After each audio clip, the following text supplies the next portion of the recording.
When Glovemaker Supermax Berhad announced that it was branching into contact lenses, quite a few rolled their eyes on whether this was a good idea. Now this segment seems to be thriving even as Glovemaker globally ride out the story. We speak to Datuk Stanley on his gamble and certainties.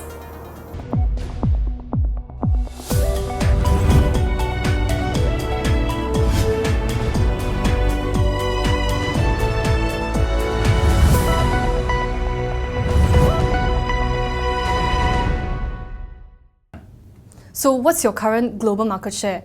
And you have your Plant 10 and Plant 11 coming online this year. So after that, how are you going to expand your global market share? Well, right now we are, I think our global market share between 10 to 12%. And then we have by middle of this year, or second quarter or third quarters, our factory 10 and 11, all the production line will be ready running. And then that will help us to increase the production output, and the top line will increase on the third quarter and fourth quarter onwards. And at the same time, when the price of material go up, actually you pass the cost transfer to the customers. So your margin actually reduced when the selling price go higher. So tell us about your Bukit Kapar project, your Glove City project in Bukit Kapar. We have received the approval on the development orders. Right now, waiting for the various infrastructure in place. So we are tendering out for the earthwork and groundwork. How much are you planning to spend on this project? It's around 290 to 300 million. That include the infrastructure as well as the construction of the factories. So what about your contact lenses business? Up till now, how much have you spent on this area? Yeah, last 2 years we started contact lenses. Right now we have so far spent about 65 million. In fact, we have also placed additional orders of production line. By next year, second quarters, we will be spending about 95 to 100 million. Right. So Supermax will build a plant in Serenda just for contact lenses. How much is that plant? Yeah, we have budgeted around 16 acres of land to build our global world manufacturing headquarters of contact lenses, and that would span within 8 to 10 years, and it will going to split into several phases. So construction on the first plant should start along with together with the business park together, because we are the anchor tenants, the anchor occupants. So that project we will be occupying will be the anchor. That means we start the construction first before anybody else come in. So why contact lenses? A lot of people will be curious of this. Why contact lenses and why not something like property? I think we are looking into the global market and something that I can produce in Malaysia and then for the world market.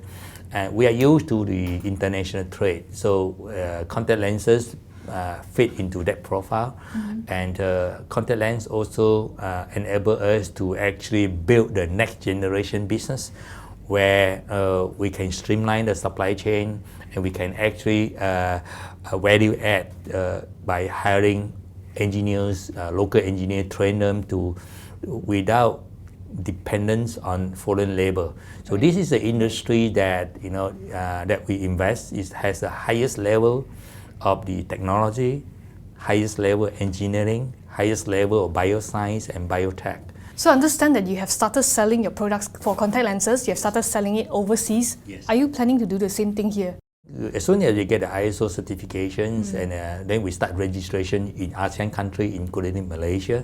Malaysia, you will be kind of, because homegrown market, we were not actually targeting Malaysian market, but it's kind of charity and a kind of a CSR program, because. So you're actually not expecting to get a lot of profits from this market? I would put it this way. As a local homegrown contact lens manufacturers, there are many young people reuse or exchange the usage of contact lenses, resulting them having some infections. So part of the CSR program is to help and provide educational awareness. Now, a couple of questions on ringgit. Ringgit fell to all-time low to about 4.4 last year, and once again weakened to that point in the beginning of this year. Does that actually affect your business? Yes, short term, yes, the volatility usually will affect all exporters, including rubber glove manufacturers. But our industry is matured in such a way that the pricing mechanism will adjust our selling price based on the current exchange rate.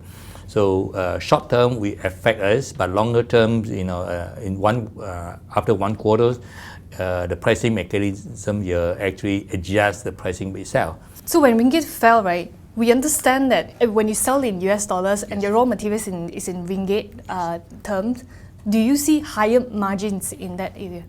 We have around 50% natural hedge. The all raw materials are actually purchased and paid in US dollars. So the other 50% are actually the operating expenses and the local cost in ringgit terms. If the ringgit is weaker, then your selling price will be lower.